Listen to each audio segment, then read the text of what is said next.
Kent State. Give us a quick scouting report on what you've seen.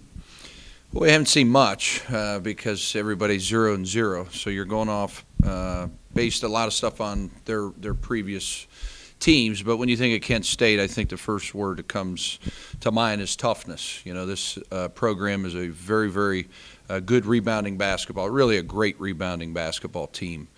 They've got some star power in Jalen Walker, and they're a confident team, you know, coming off an NCAA tournament.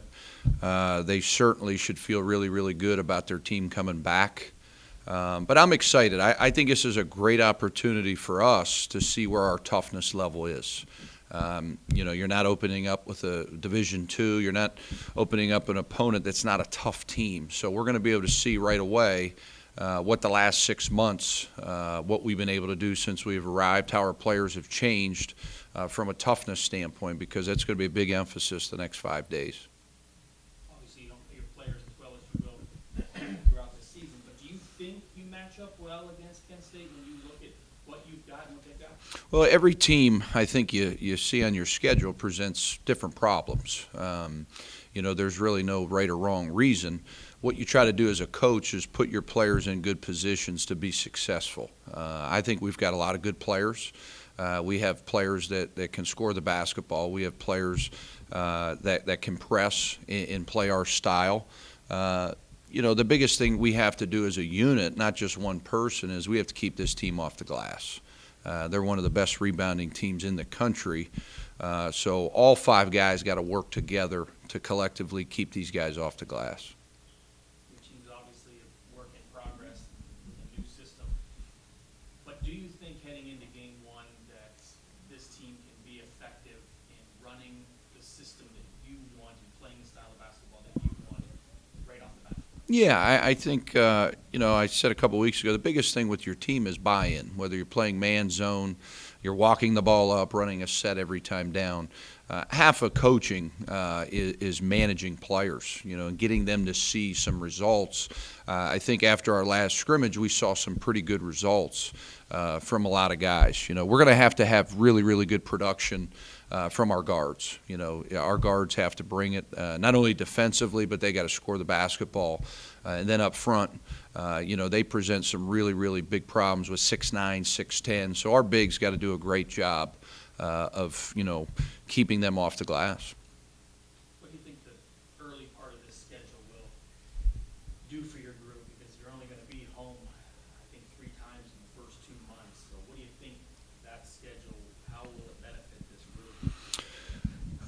You know, when we got here, we wanted to address a lot of different things. So I think through the scheduling, I have found scheduling is the hardest part of being a Division I mid-major head basketball coach. There's a lot of moving parts to scheduling.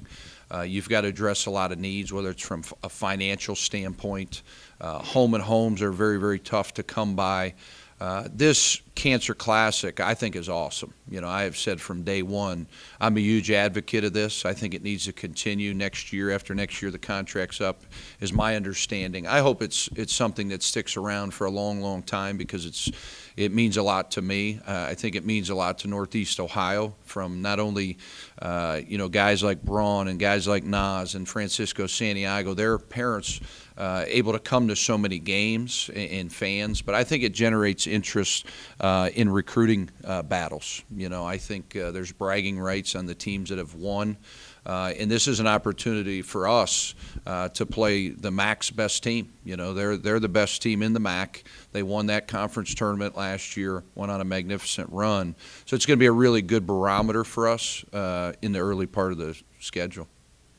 Would you like to see Kent State as a consistent opponent? Obviously, it's regional, but they're not in your league. Would you like to meet up with them every year and have this turn into a budding rivalry that is people consistent? Yeah, I think the Youngstown States, you know, the Ohio U's, I think the Kent States, I think the Akrons, we should all play. I don't see there any reason that any of us would dodge each other. It makes a lot of sense. The travel is very, very easy. We'll go the day of. You can't beat it from a financial standpoint to be able to drive to a game. You don't have to spend the night.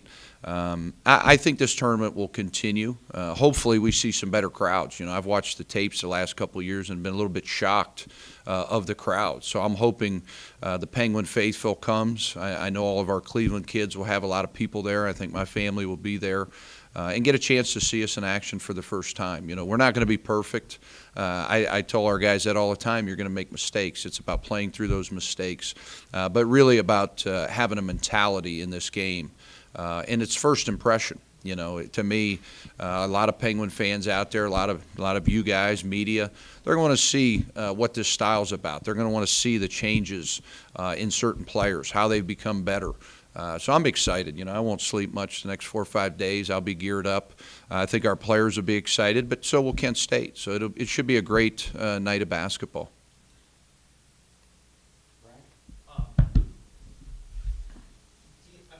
Is it, you know, I imagine it's going to be a new thing, coaching in a Division I game, what do you think? Well, not necessarily, Brian. I have coached against University of Cincinnati. I've coached against West Virginia.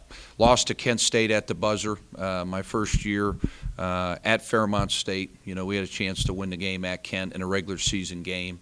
I think coaching's coaching. I think too much is talked about Division II, Division III. My Division II team last year would have beat most Division I teams.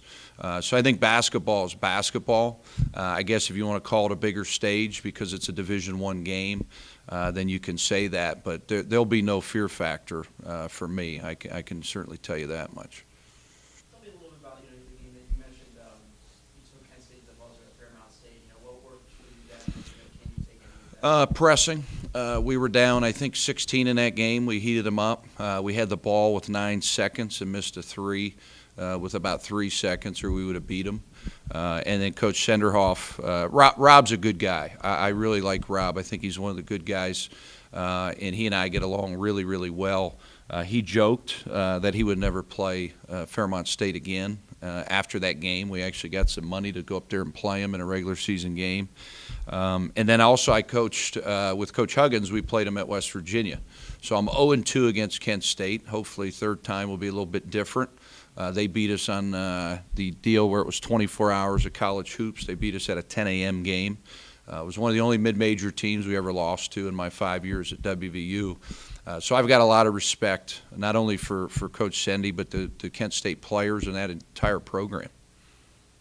One of your assistants? Yeah, Coach Steinberg spent 9 years there, worked with Gino, and then he also worked with Rob. So it's going to be probably a weird feeling for him.